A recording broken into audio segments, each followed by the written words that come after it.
Breaking news. కవితమ్మ మీది తెలంగాణ రక్షణ సేన కాదు, రేవంత్ రెడ్డిని రక్షించే సేన. తెలంగాణ ద్రోహిగా మారొద్దు. NRI doctor Erram Reddy Tirupati Reddy fire. నమస్తే. ఇంతకుముందు చూసిన మన తెలంగాణ ప్రజలను ఉద్ధరించడానికి అమ్మగా అవతారం ఎత్తినటువంటి మన కవితక్క అలియాస్ అక్కమ్మ ఏమో బ్రహ్మాండ స్టేట్మెంట్లు వదిలింది. ఏందట అంటే, మన భారత రాష్ట్ర సమితి అకౌంట్లో ఉన్నటువంటి పైసలన్నింటినీ కూడా అమరవీరుల కుటుంబాలకట డిస్ట్రిబ్యూట్ చేయాలట. బా, ఏం చెప్పినావు తల్లి నువ్వు నిజంగా.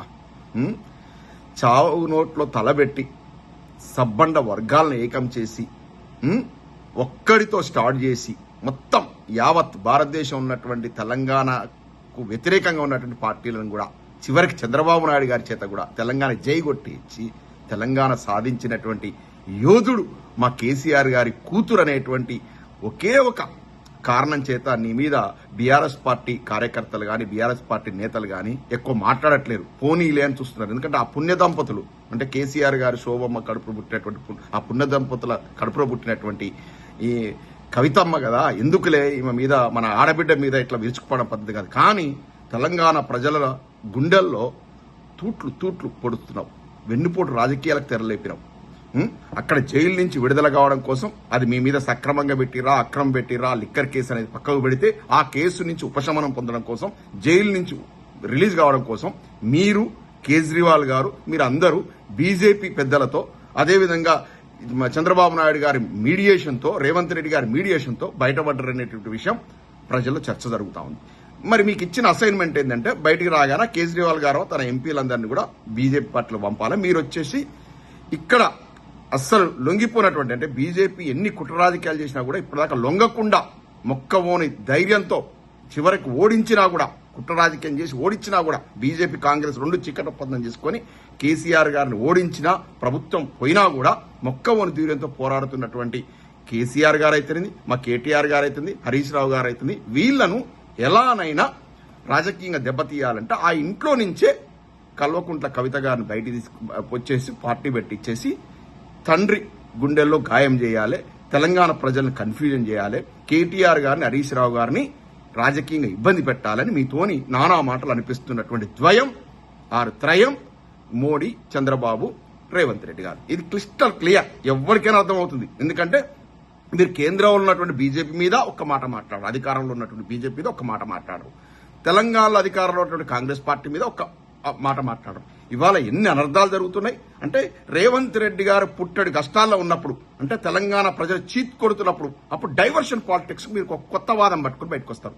అంటే మీది తెలంగాణ రక్షణ సేన కాదు, రేవంత్ ను రక్షించే సేన, రేవంత్ ను రక్షించిన సేన. అందుకే మీకు ఆ బాధ్యతలు పైపారు మోడీ గారు, చంద్రబాబు గారు మీకు ఆ బాధ్యతలు పైపారు. భలే బ్రహ్మాండంగా మీరు పర్ఫామ్ చేస్తున్నారు మన రాజకీయ ముఖ చిత్రం మీద. మీకు ఒక పార్టీ పేరు పెట్టుకోవడమే చేత కాదు, టీఆర్ఎస్ అనేటువంటి 3 అక్షరాలు వాడుకోవాలి. ఎందుకంటే అది మీ కన్న తండ్రి అమ్మ ఎంతో కష్టపడి ఆ పార్టీని పెట్టి తెలంగాణ రాష్ట్రాన్ని సాధించిన అటువంటి గొప్ప పార్టీని కాపీ క్యాట్. మీకు ఒక పార్టీ పేరు పెట్టుకోవడం కూడా చేత కావాలని మీరు ఉద్ధరిస్తారు తెలంగాణ ప్రజలను. ఇవాళ తెలంగాణ లోపల నిజంగా మీరు అమ్మాని ప్రకటించుకున్నారు కదా, ఇవాళ తెలంగాణ రైతన్నల నడ్డి విరుస్తూ తెలంగాణ రైతన్నలు రేపు రానున్న రోజుల లోపల అన్నమో రామచంద్ర అనే పరిస్థితులు వచ్చాయి. అక్కడ చంద్రబాబు నాయుడు గారి కళ్ళల్లో ఆనందం కోసం అక్కడ పట్టిసీమ ఎత్తిపోతల పథకం అక్కడ మోటార్లు రన్ అవుతాయి, సక్సెస్ఫుల్ గా రన్ అవుతున్నాయి. అక్కడ వారి బాబు గారి కళ్ళల్లో ఆనందం కోసం ఇక్కడ చంద్రబాబు నాయుడు గారు ఏం చేశారు, చంద్రబాబు నాయుడు గారి శిష్యుడు ఇక్కడ రేవంత్ రెడ్డి గారు ఏం చేశారంటే కాళేశ్వరం ప్రాజెక్టును కన్నపల్లి పంప్ హౌజ్ను ఆన్ చేయకుండా మూత పెట్టడం వల్ల రేపు వచ్చేటువంటి ఈ కష్టకాలం లోపల ఎలినినో ఎఫెక్ట్ వల్ల వచ్చేటువంటి కష్టకాలం వల్ల రానున్న రోజుల్లో తీవ్ర కరువు తాండవం చేయబోతోంది. గుక్క నీళ్లు దొరకని పరిస్థితి. దానికి వ్యతిరేకంగా మీరు మాట్లాడరు. ఇవాళ కేసీఆర్ గారు 1000 గురుకులాలు పెట్టారు. 1000 గురుకులాలను కూడా ఇవాళ మూసివేసేటువంటి ఒక కార్యాచరణ తీసుకున్నారు రేవంత్ రెడ్డి గారు. మొన్ననే ఉపాధ్యాయ సంఘాల్లో కొంతమంది ఈ తన అనుకూల ఉపాధ్యాయ సంఘాలతో చర్చలు జరిపినట్టు తెలిసింది. ఏంటంటే గురుకులాలను మూసేయాలి, గురుకులాలు మూసేసి పేదోడికి విద్యను దూరం చేయాలి. అందులో భాగమే ఈ మధ్య కూడా గురుకుల పాఠశాలలో చాలా పాఠశాల లోపల విషాహారం తిని విద్యార్థులు అస్వస్థ. ఈ రోజు నాగర్ కర్నూలు జిల్లా లోపల విషాహారం తిని 26 మంది ఇప్పుడు చావు బతుకులో కొట్లాడుతున్నారు పిల్లలు. ఇటువంటి పరిస్థితుల మీద నువ్వు తెలంగాణ తల్లి అవతారం ఎత్తిన కవితమని మీరు మాట్లాడరు. ఇవాళ వృత్తి విద్యా కళాశాలలు, డిగ్రీ కళాశాలలు, జూనియర్ కళాశాలలు అంటే ఇంజనీరింగ్, ఫార్మసీ, జూనియర్, డిగ్రీ అన్ని కాలేజీల లోపల ఫీజు రియంబర్స్మెంట్ రాక కాలేజీల యాజమాన్యాలు విద్యార్థులను సర్టిఫికెట్లు ఇవ్వకుండా ఇబ్బంది పెడుతున్నాయి. దాని మీద ఫీజు రీయింబర్స్మెంట్ ఎందుకు ఇవ్వరని కొట్లాడరు. రైతన్నలకు ఇప్పటికి మూడు తడవాలు ఈ యొక్క రైతు భరోసా రాకుండా ఎగ్గొట్టినటువంటి రేవంత్ రెడ్డి గారి ప్రభుత్వాన్ని నిలదీయరు. కనీసం యూరియా ఇవ్వని పరిస్థితుల్లో కూడా నిలదీయరు. రేవంత్ రెడ్డి గారి ప్రభుత్వం మీద ఒక్క మాట మాట్లాడరు. ఇప్పటికీ ఈ రోజు కూడా మీరు బీఆర్ఎస్ పార్టీ మీద, అంటే కన్న తల్లి లాంటి బీఆర్ఎస్ పార్టీ, మీ కన్న తండ్రి స్థాపించినటువంటి బీఆర్ఎస్ పార్టీ మీద సూటిపోటు మాటలు మాట్లాడతారు. ఏం తక్కువ చేసింది ఈ సోయి మీరు ఆనాడు లేదా? మరి బీఆర్ఎస్ పార్టీ కదా మీకు ఎమ్మెల్సీని చేసి, ఓడిపోయినా కూడా ఎంపీగా ఓడిపోయినా ఎమ్మెల్సీగా చేసింది. బీఆర్ఎస్ పార్టీ కదా మీరు ఎంపీ చేసింది. బీఆర్ఎస్ పార్టీతోనే కదా మీకు రాజకీయంగా గుర్తింపు వచ్చింది. కేసీఆర్ గారి వల్లనే కదా మీరు ఇవాళ రాజకీయ నాయకురాలుగా ఎదిగింది. ఇవన్నీ అప్పుడు గుర్తుకు రాలే. ఏది బీఆర్ఎస్ పార్టీ అకౌంట్లోనే అమరవీరుల కుటుంబాలకు ఇవ్వాలా? బీఆర్ఎస్ పార్టీ అకౌంట్లకు వెళ్ళి అమరవీరుల కుటుంబాలకు ఇవ్వాలనేటువంటి వాదన ఎంతవరకు సబబో మీ విజ్ఞతకు వదిలేస్తున్నాం. కానీ అసలు అమరవీరులు ఎందుకైరు వాళ్ళు? బీజేపీ ఒక్క ఓటు 2 రాష్ట్రాలని చెప్పి చంద్రబాబు కళ్ళలో ఆనందం కోసం వెనకడిగేసినందుకు కాదా, హర్ట్ అయ్యి కాదా వాళ్ళు ఆత్మహత్యలు చేసుకుంది? కాంగ్రెస్ పార్టీ దీన్ని దశాబ్దాల కాలం నుంచి నానబెట్టి ఒకసారి ఇస్తామంటూ ఒకసారి వెనక్కపోవడం, ఒకసారి ఇస్తామంటూ ఒకరు వెనక్కపోవడం, ఈ విధంగా అటువంటి విధానాల వల్ల, ద్వంద్వ విధానాల వల్ల విసిగెత్తి కదా అమరవీరులైంది. వాళ్ళంతా అమరులైంది ఎందుకు? శ్రీకాంత్ సార్ ఎందుకు అమరుడైండు? తెలంగాణ ఇస్తారని చెప్పి హామీ ఇచ్చి కాంగ్రెస్ పార్టీ వెనకకు పోయినందుకు కదా, నిరాశ నిస్పృహలకు చెంది కదా అటువంటి వాళ్ళంతా కూడా ఆత్మహత్యలు చేసుకుంది. అమరవీరుల కుటుంబాలకు పైసలు ఇవ్వాల్సింది ఎవరు? కేంద్రంలో అధికారంలో బీజేపీ పార్టీ అకౌంట్లకు వెళ్ళి ఇవ్వాలి, లేదంటే రాష్ట్రంలో అధికారంలో కాంగ్రెస్ పార్టీ అకౌంట్లకు వెళ్ళి ఇవ్వాలి. ఆ 2 పచ్చి మోసకారులు బీజేపీ కాంగ్రెస్ 2 కూడా తెలంగాణ ప్రజలను మభ్యపెట్టిరు, మోసం చేసిరు. కాబట్టి దాన్ని తట్టుకోలేక ఆత్మహత్య చేసుకున్న అమరవీరుల కుటుంబాలకు ఆ 2 పార్టీల అకౌంట్లకు వెళ్ళి ఇవ్వాలి. నీకు చిత్తశుద్ధి ఉంటే అది కొట్లాడు, అధికారంలో ఉన్న పార్టీల మీద పోరాటం చేయి.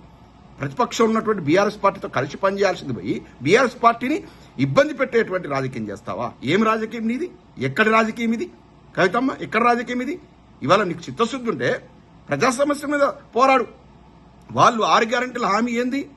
తెలంగాణ ఉద్యమకారులకు నెలకు 25,000 పెన్షన్లు ఇస్తా ఉన్నారు కాంగ్రెస్ పార్టీ వాళ్ళు. దాని మీద పోరాడు. ఇవాళ పచ్చి మోసకారి గుంటనక్క కేశవరావు ఎన్నడూ కూడా ప్రత్యక్ష ఎన్నికల్లో ఎన్నడూ కూడా రాజకీయంగా గెలిచిన పాపాన పోలే. ఎప్పుడు అధికారం ఉంటే వాళ్ళ దగ్గర పోతాడు, వాళ్ళ పంచన చేరుతాడు, మరి పోయి సాటుగా రూమ్లో పోయి వాళ్ళ కాళ్ళు పట్టుకుంటాడో ఏం చేస్తాడో కానీ ఒక్కసారి ఏదో పదవి తెచ్చుకుంటాడు. ఇవాళ నిన్నటి దాకా కేసీఆర్ గారు పక్కన్నాడు, రాజ్యసభ ఎంజాయ్ చేసాడు, కూతురును హైదరాబాద్ మేయర్గా చేసుకున్నాడు.